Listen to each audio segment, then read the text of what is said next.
लगातार कश्मीर में जिस तरह से टारगेट किलिंग की जा रही है, चाहे राहुल भट्ट की बात करें, अमरीन भट्ट की बात करें, कल एक टीचर को मार दिया गया था, आज एक बैंक मैनेजर को मार दिया गया, उससे जुड़ी हुई आज की हमारी ये रिपोर्ट देखिए।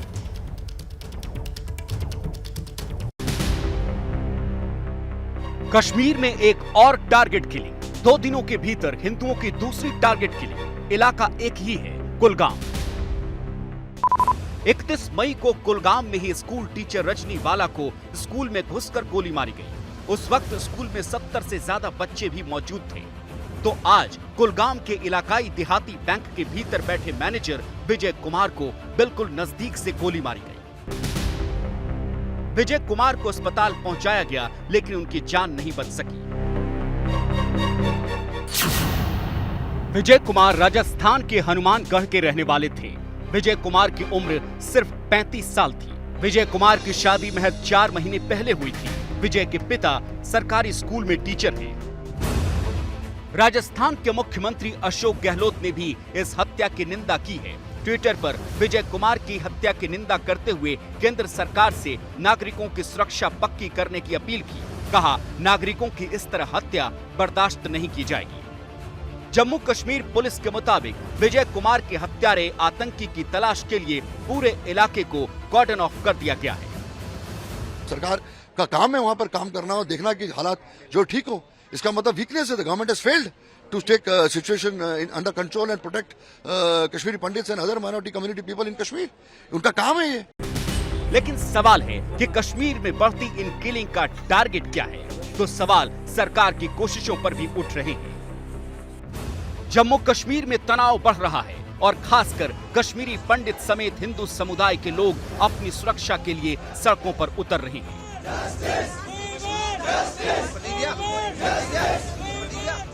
जम्मू में सरकारी कर्मचारियों ने यह प्रदर्शन किया जो टारगेट किलिंग से डरे हुए हैं। कश्मीर में काम कर रहे हिंदू सरकारी कर्मचारियों ने जम्मू में मार्च निकाला।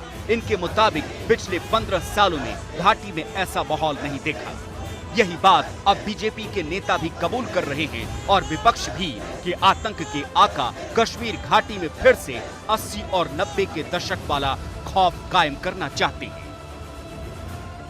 जिस प्रकार 1984 और उसके बाद 90 के दशक में पाकिस्तान के उस वक्त के हुक्मरान जनरल जियाउल हक ने ऑपरेशन टोपैक चलाकर जम्मू कश्मीर के बेगुनाह लोगों की हत्याओं की साजिशें रची, अब फिर से पाकिस्तान की खुफिया एजेंसी ISI और पाकिस्तान की सेना ने ऑपरेशन रेड वेव्स, ऑपरेशन सुर्ख हवाएं, एक नई साजिश जम्मू कश्मीर की जनता के विरुद्ध रची है। लोगों के भीतर रोष है अपनी सुरक्षा को लेकर। लगातार टारगेट किलिंग जो है वो रुकने का नाम नहीं ले रही है। कश्मीर में हालात जो हैं, अब उस तरीके के बड़े आतंकी हमले जरूर नहीं होते, लेकिन हाँ, टारगेट किलिंग, हिंदुओं को खोज खोज कर मारा जा रहा है। 6 तस्वीरों के जरिए हम आपको समझाते हैं पिछले दिनों जो भी घटनाएं हुई हैं। आज विजय कुमार बैंक मैनेजर, 2 जून की आज तारीख कुलगाम में उनकी हत्या कर दी गई। 31 मई कुलगाम में ही रजनी वाला नाम की एक टीचर की हत्या कर दी गई। टीवी कलाकार घर में घुसकर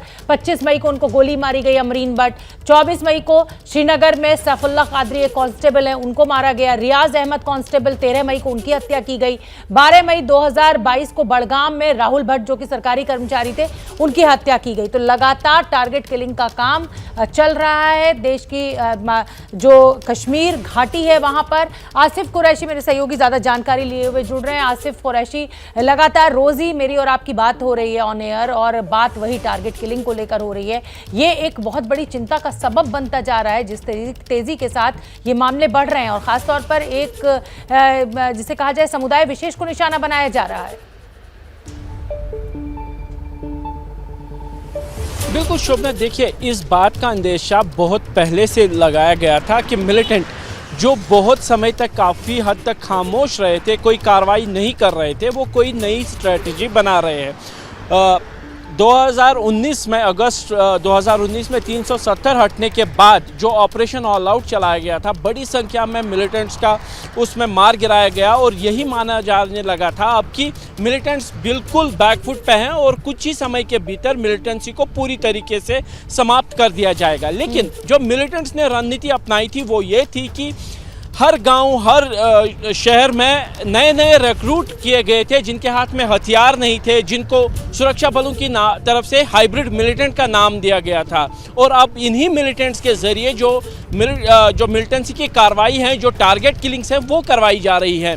अमरीन भट्ट के बारे में जब बता दूं कि उसकी हत्या करने में शामिल 2 मिलिटेंटों को सुरक्षा बलों ने अवंतीपुर में मार गिराया था और उनके बारे में यही बताया गया था कि वो केवल 15 दिन पहले ही मिलिटेंट संगठन में शामिल हुए थे। यानी जो रणनीति मिलिटेंट्स ने अपनाई थी वो अब सुरक्षा बलों के लिए एक बड़ी चैलेंज बन चुकी है, क्योंकि बड़ी संख्या में ऐसे युवा हैं जिनके हाथों में हथियार आ चुका है, जिनके बारे में कोई पुलिस रिकॉर्ड नहीं है, क्योंकि अभी तक किसी भी संगठन के साथ उनका नाम नहीं जुड़ा था। और यही सबसे बड़ी चुनौती बन रहा है। जिस तरीके से घटनाएं अंजाम दी जा रही हैं, दूर दराज के गाँव में चुन कर चिन्हित किया जा रहा है उन टारगेट्स को, और जो घटनाएं घटी हैं या तो स्कूल में घटी है या दफ्तर के अंदर घुसकर गोली मारी है, जिससे जो डर और भय का, खौफ का माहौल बनाने की कोशिश हो रही थी वही हो रही है। और कहीं ना कहीं जो सुरक्षा बलों की तैयारी पर जो सवाल उठ रहे हैं वो भी भेजा है, क्योंकि जिस तरीके से मैं आपसे ये जानना चाहूंगी कि कल एक उच्च स्तरीय बैठक में जिसमें खुद गवर्नर साहब मनोज सिन्हा साहब मौजूद थे और ये फैसला लिया गया प्रशासन के द्वारा, गवर्नर साहब के द्वारा, कि जो हिंदू कम्युनिटी के लोग हैं, जो अधिकारी हैं, उनको सेफ पोस्टिंग दी जाएंगी। क्या ये पोस्टिंग जो है वो जो प्राइवेट सेक्टर में काम कर रहे हैं, प्राइवेट बैंक में काम कर रहे हैं, उनके ऊपर भी लागू होगी? छोटा सा जवाब दे दीजिए। बिल्कुल नहीं, ये केवल जो आदेश था ये सरकारी कर्मचारियों के लिए है, खासतौर पर शिक्षा, स्वास्थ्य और अन्य विभागों के कर्मचारियों के लिए। और अधिकारियों को ये बोला गया कि उनको डिस्ट्रिक्ट हेडक्वार्टर्स के दफ्तरों में लाके रखा जाए। लेकिन निजी क्षेत्र में जो भी लोग काम कर रहे हैं वो भगवान भरोसे हैं, क्योंकि उनके लिए ऐसा कोई भी आदेश सरकार की तरफ से नहीं है। और जगह जगह देखें तो सैकड़ों की संख्या में यहाँ पे प्रवासी मजदूर इस समय मौजूद है, पर्यटक बड़ी संख्या में मौजूद हैं। और जो सुरक्षा तंत्र पर जो सवाल उठे हैं इन टारगेटेड किलिंग से, वो अपनी जगह पे हैं, क्योंकि खुफिया जानकारी पहले से थी कि इस तरीके से घटनाएं होगी। और पिछले साल अक्टूबर से जो टारगेट किलिंग शुरू हुई है वो सिलसिला अभी भी चल रहा है। बिल्कुल ठीक है, आसिफ कुरैशी बने रहिए, क्योंकि मैं अपने दर्शकों को आपकी एक रिपोर्ट दिखाना चाहती हूं ग्राउंड जीरो से, जहां आज बैंक मैनेजर को घुसकर आतंकी ने नजदीक से गोली मारी। ये रिपोर्ट देखिए। स्टेट बैंक ऑफ इंडिया से एफिलिएटेड इलाकाई देहाती बैंक के जिस मैनेजर विजय कुमार की आज गोली मारकर हत्या कर दी गई, ये वो मोटरसाइकिल है जिस पर सवार होके वो रोज़ दफ्तर आते थे। कुलगाम के काजीगुंड में रहते थे जो विजय कुमार हैं, यहाँ से कुछ ही किलोमीटर की दूरी पर है, और रोज़ इसी मोटरसाइकिल के ज़रिए वो ब्रांच पे आते थे। हालांकि अभी 4 ही दिन उनको हो गए थे इस ब्रांच में ब्रांच मैनेजर के तौर पर नियुक्त किए हुए। तो अब पुलिस के कर्मी जो हैं इस मोटरसाइकिल को ले जा रहे हैं जिस पर सवार होकर विजय कुमार रोज़ ड्यूटी पे आते थे। विजय कुमार के बारे में जो बताया गया है अब कि पिछले 3 सालों से वो कश्मीर घाटी में तैनात थे। इससे पहले डूरू इलाके में इलाकाई देहाती बैंक की ब्रांच में थे, और उसके बाद अभी 45 दिन पहले ही उनकी शादी राजस्थान में हुई थी, और शादी के बाद उनकी पोस्टिंग अब इस ब्रांच में कर दी गई थी, जहां पे आज तकरीबन 11 बजे के आसपास उनकी हत्या कर दी गई। अब पुलिसकर्मी इस मोटरसाइकिल को यहां से हटाने की कोशिश कर रहे हैं ताकि इसको पुलिस थाने में ले जाकर जांच में सहयोग इसका किया जाए। हालांकि ये जो मोटरसाइकिल है विजय कुमार के नाम पे नहीं है, जो इसका ओनर है कोई कश्मीरी है जिसके नाम पे ये रजिस्टर्ड है, और पुलिस का ये मानना है कि हो सकता है कि जो विजय कुमार हैं इस किसी से उधार ली हुई मोटरसाइकिल, क्योंकि यहाँ पे कुछ चश्मदीदों का ये कहना है कि विजय कुमार रोज़ अपनी गाड़ी पे सवार होकर बैंक में आते थे, लेकिन अब ये साफ नहीं है कि क्या वो गाड़ी में आते थे या फिर मोटरसाइकिल पे। लेकिन आज सुबह पुलिस का ये कहना है कि इसी मोटरसाइकिल पे सवार होकर विजय कुमार यहाँ पे पहुँचे थे, और तकरीबन 11 बजे यानी 10:50 पर एक अज्ञात व्यक्ति जो अंदर आया ब्रांच के अंदर, उसने विजय कुमार को नज़दीक से गोली मारी, और फिर यहाँ बाहर जो उनके साथी थे उनके साथ वो भाग निकलने में कामयाब रहे। हमलावरों के बारे में यही बताया जा रहा है कि कम से कम 2 हमलावर थे जिन्होंने इस हमले को अंजाम दिया। तो आसिफ कुरैशी की रिपोर्ट देखिए। अभी 6 महीने पहले ही राजस्थान में विजय कुमार का विवाह हुआ था, शादी हुई थी और आतंकी ने आज उनको अपना निशाना बनाया। कश्मीर से खबर लगातार हम आपको दिखा रहे हैं कि किस तरीके से वहां पर टारगेट किलिंग चल रही है। आज सुबह एक बैंक मैनेजर की हत्या कर दी गई और आतंकी ने नजदीक से गोली मारी। मेरे साथ विजय कुमार, जो बैंक मैनेजर जिनकी आज हत्या की गई, उनके पिता ओम प्रकाश जी जुड़ रहे हैं। ओम प्रकाश जी, बहुत मेरी दुख है देश को और मुझसे सवाल पूछते नहीं बन रहा है, लेकिन आखिरी बार आपकी कब बात हुई थी और क्या वो ये कहते थे कि यहाँ पर डर है, यहाँ पर माहौल खराब है? नहीं, आपकी बात तो कल रात को हुई थी। ऐसे हम रोजाना शाम को बात करते थे। थोड़ा सा ऊंचा बोलिए ओम प्रकाश जी, आपकी आवाज नहीं आ रही है, थोड़ा सा ऊंचा बोलिए।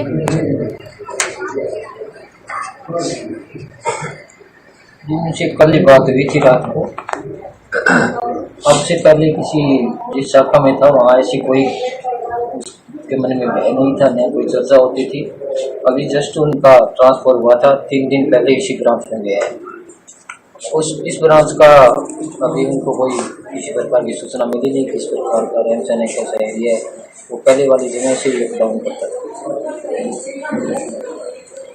तो ओम प्रकाश जी, आपकी आखिरी बात कब हुई थी विजय जी से? कल रात ही हुई थी आखिरी बात है। हाँ। कल रात ही हुई थी। वैसे हम रोजाना उनसे बात करते हैं। बेटे की बहू भी वहीं गई हुई है। रात को 9:30-10 बजे ले लिए, 15-20 मिनट बात करते हैं। रात ही बात हुई थी। उसमें नई शाखा का वो भी कह रहे थे और एरिया दूर है, या तो ट्रांसपोर्ट दूसरी शाखा में हो जाएगा या फिर पहले जहाँ रह रहे थे रेजिडेंस है वो बदल देंगे। इससे संबंधित ऐसी बात हुई थी। जी ओम प्रकाश जी, जिस तरीके से हिंदुओं को ढूंढ कर मारा जा रहा था, क्या आपने अपने बेटे से कहा था कि अपना ध्यान रखे, या इस तरह से किलिंग्स हो रही हैं तो आपको डर लग रहा था, आप वापस बुलाना चाहते थे? क्या कुछ बातचीत होती थी? नहीं, ऐसी अभी दो वाली किलिंग तो अभी अलग से शुरू हुई है। अभी 3-4 साल हो गए, वहाँ पहले कभी ऐसी घटना हुई नहीं थी, तो ऐसी कोई बात नहीं होती थी। अभी वो 10 फरवरी को शादी थी, उसके बाद गया था, तो ऐसी अभी ये घटनाएं नई आने लगी है। उनसे संबंधित कोई बात नहीं। ओम प्रकाश जी, कितने सालों से विजय जी कश्मीर में थे? कितने साल हो गए थे? लगभग 4 साल हो गए। 4 इयर्स हो गए। कभी आपके दिमाग में ये आया कि विजय को यहाँ वापस बुला लेना है, अब यहीं राजस्थान में नौकरी करे, कुछ नहीं रखा है कश्मीर में जो हालात बिगड़ रहे हैं? नहीं, ऐसा तो चलता ही रहता है। अभी उसकी शादी हुई थी, तो उसके बाद अब वो पीओ पद से आगे मैनेजर का एग्जाम होता है, उसके लिए वो तैयारी कर रहा था। अब की बार एग्जाम के लिए उनको कहीं राजस्थान, गुजरात या पंजाब एरिया में चूज करना था, तो वो तो ये था ही कि आप नए प्रमोशन होकर नए पोस्ट पर आ जाओ। जी, उनकी पत्नी आपके साथ यहाँ गांव में मौजूद है या कश्मीर में ही मौजूद है? वही है, अभी 15 दिन हुए हैं। अभी पहली बार शादी की बात नहीं है, उन्हीं के साथ है भाई। बहुत बहुत धन्यवाद। और बहुत दुख के साथ हमें आपसे सवाल पूछने पड़ रहे हैं। हम समझ सकते हैं कि इस समय परिवार पर क्या बीत रही होगी। ये पिता बैंक मैनेजर विजय कुमार की, जिनकी आज आतंकियों ने निर्ममता के साथ हत्या कर दी। आप जानते ही हैं कि ज्ञानवापी के ऊपर किस तरीके से विवाद चल रहा है। पूरा का पूरा मामला कोर्ट में है। हिंदू पक्ष अपनी दलील दे रहा है, मुस्लिम पक्ष अपनी दलील दे रहा है। एक के बाद एक वीडियो लीक किए जा रहे हैं। लेकिन इसी बीच स्वामी स्वरूपानंद सरस्वती जी के शिष्य स्वामी अभिमुक्तेश्वरानंद जी ने एक बड़ा दावा किया है। उनका कहना है कि 4 जून को ज्ञानवापी में जो शिवलिंग मिला है वो उसका जलाभिषेक करेंगे। स्वामी जी, बहुत बहुत स्वागत आपका, बहुत बहुत धन्यवाद एबीपी न्यूज के लिए आपने समय निकाला। मेरा पहला सवाल आपसे यही है कि ये जो आप कह रहे हैं कि 4 जून को आप जलाभिषेक करेंगे, ये कैसे मुमकिन है? कोर्ट की देखरेख में है वो पूरी संरचना, वहां पे ना वजू किया जा सकता है ना पूजा की जा सकती है। अभी कोर्ट का फैसला नहीं आया है।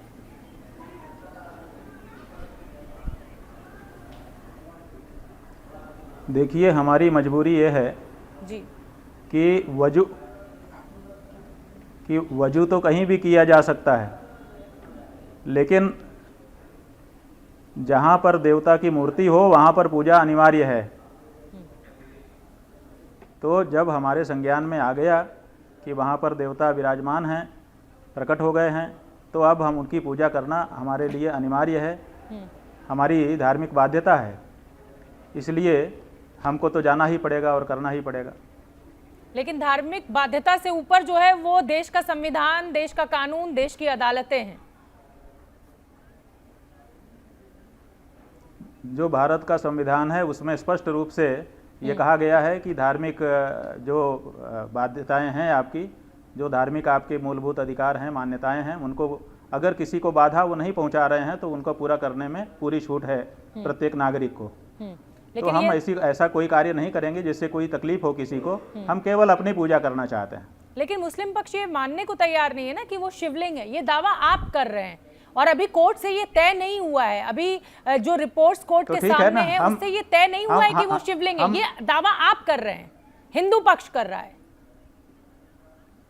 ठीक है ना, देखिए ये तय नहीं हुआ है कि वो शिवलिंग है, लेकिन ये भी तय नहीं हुआ है कि शिवलिंग नहीं है। अगर बाद में तय हो गया कि शिवलिंग था तो इतने दिन तक जो पूजा रोकी रहेगी उसका दोष किसको लगेगा, पाप किसको लगेगा? इसलिए संभावना तो उसमें है, आधा उनका आधा हमारा। अगर दोनों पक्षों की बात मानी जाती है तो आधा शिवलिंग तो है वो। तो जब तक उसके बारे में पूर्ण निर्णय नहीं हो जाता है तब तक जो मानता है वो उसको मान करके तदनुसार व्यवहार करना पड़ेगा।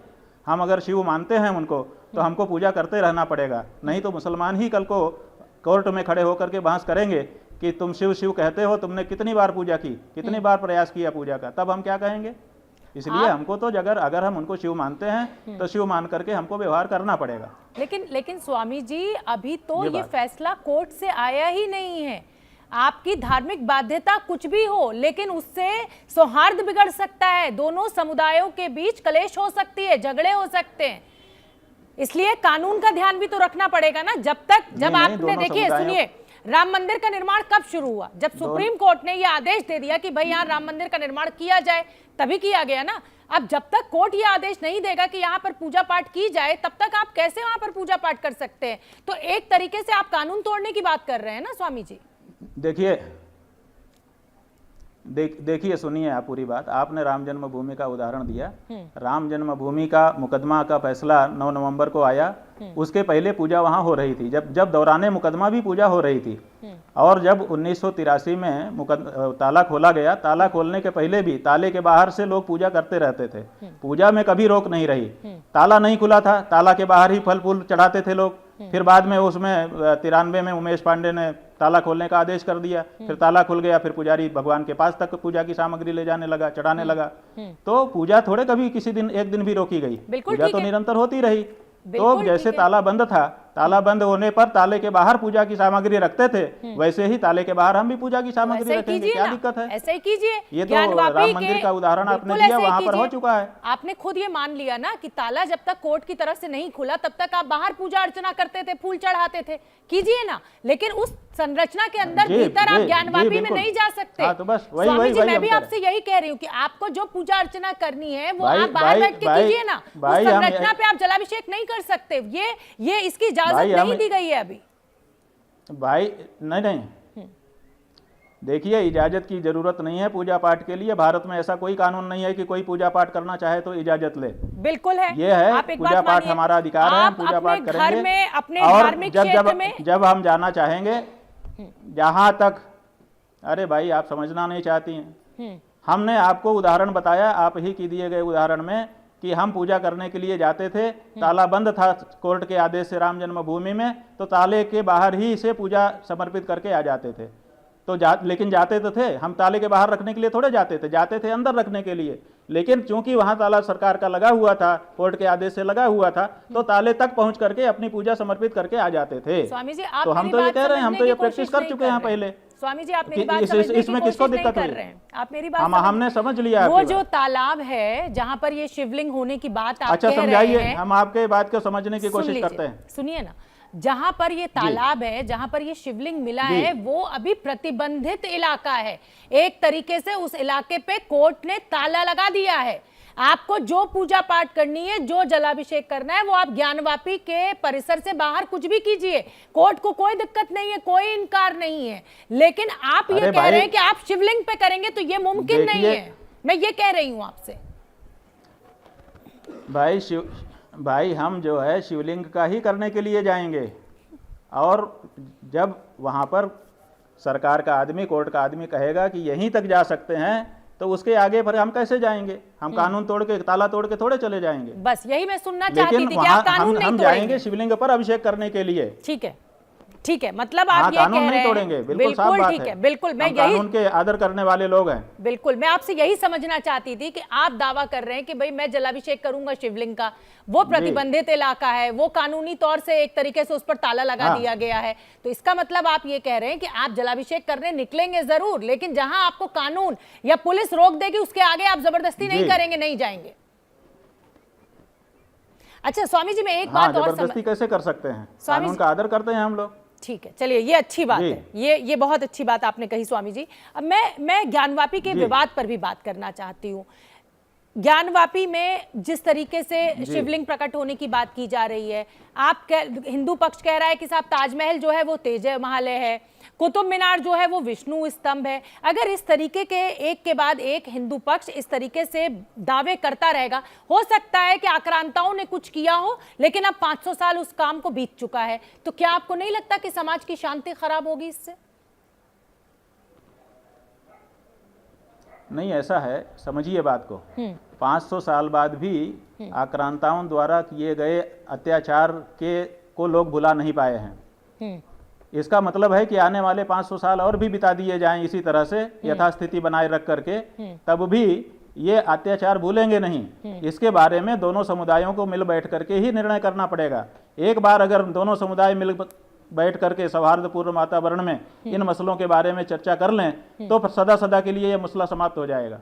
इसीलिए हम लोग चाहते हैं कि इस बारे में चर्चा हो, विचारणा हो, इसको 91 का कानून बना करके यथास्थितिवाद न रखा जाए। स्वामी जी, दिक्कत क्या है ना कि आप एक मंदिर, दो मंदिर, मामला रुका पहले रहता राम है, मंदिर का लेकिन मुद्दा, अंतिम रूप से निस्तारण नहीं होता है। सुन लीजिए, पहले राम मंदिर का मुद्दा, फिर श्री कृष्ण जन्मभूमि का मुद्दा, वो भी पुराना मुद्दा, ज्ञानवापी का मुद्दा, वो भी पुराना मुद्दा। उसके बाद कहते हैं साहब हमारी तो 900 मंदिर जो है तोड़ के और मस्जिद बनाई गई, हमारे तो 1400 मंदिर तोड़ के मस्जिद बनाई गई। तो इस झगड़े का अंत क्या है? ये तो अगर दो पक्षों पे, दो कृष्ण जन्मभूमि और ज्ञानवापी मुसलमान पक्ष आपको दे भी दे, तो फिर आप और 400 मस्जिद के नीचे कहेंगे कि हमारा मंदिर है। आप तो ताजमहल के नीचे भी दावा कर रहे हैं, इसका अंत कहां है फिर? देखिए, अंत तो इसलिए नहीं हो सकता क्योंकि जहां जहां भी ऐसे साक्ष्य मिलेंगे जिनके बारे में इतिहास लोगों को पता है, तो उनको चुभता है, तो अंत तो नहीं हो सकता। अंत ऐसे हो सकता है कि सदाशयता दिखा करके हमारे मुस्लिम भाई कुछ जगह पर आगे बढ़ें, तो स्वाभाविक है जब कुछ जगह पर वो आगे बढ़ते हैं तो फिर पूरा समाज कहता है कि भाई कुछ इन्होंने आगे बढ़े हैं, अब इनको मुक्त कर दिया जाए। लेकिन वो अगर चाहें कि नहीं, जैसी धौंस आक्रांताओं ने तब दिखाई थी वही धौंस हम अभी भी दिखाते रहेंगे, तो शायद इसको स्वीकार करने में लोगों को लेकिन ये 1991 में ये कानून पास हो गया था कि आजादी के बाद जिस धार्मिक स्थान का जो स्वरूप है वो वैसा ही रहेगा। अगर आक्रांताओं ने कुछ गलत किया और वही काम अब इस युग में हम करने की बात करें, तो सौहार्द बिगड़ने के अलावा कुछ भी नहीं होगा।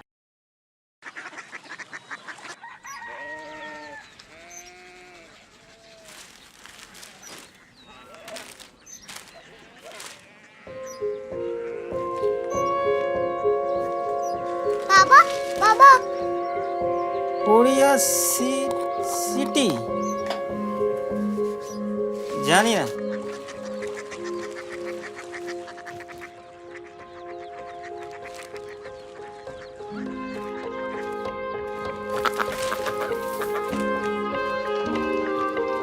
Korea city?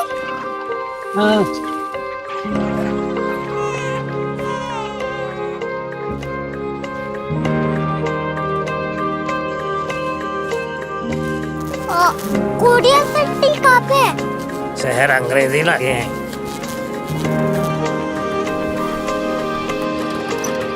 Korea city.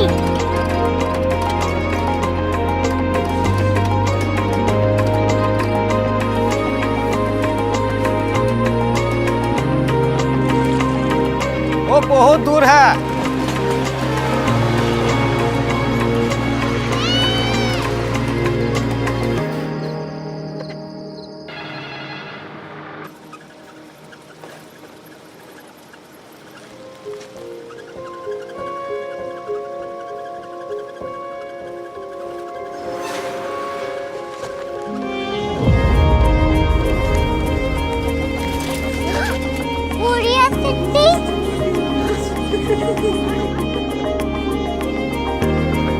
दुनिया को पता नहीं, कुछ लोग बड़े होते हैं। कोरिया सिटी कहाँ है? प्रोफेसर साहब को पता होगा। हो, ये छोटा वाला ग्लोब लगता है और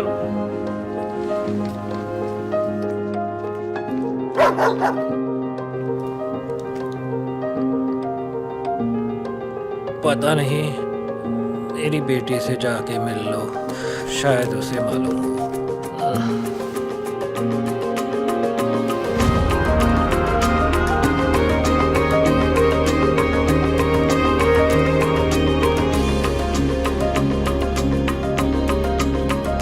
हाय, बाबा ने भेजा है। Come here. Korea city. Korea city नहीं, क्यूरियोसिटी। वो क्या? That's what brought you here? जो तुम्हें यहाँ तक ले आया। क्यूरियोसिटी।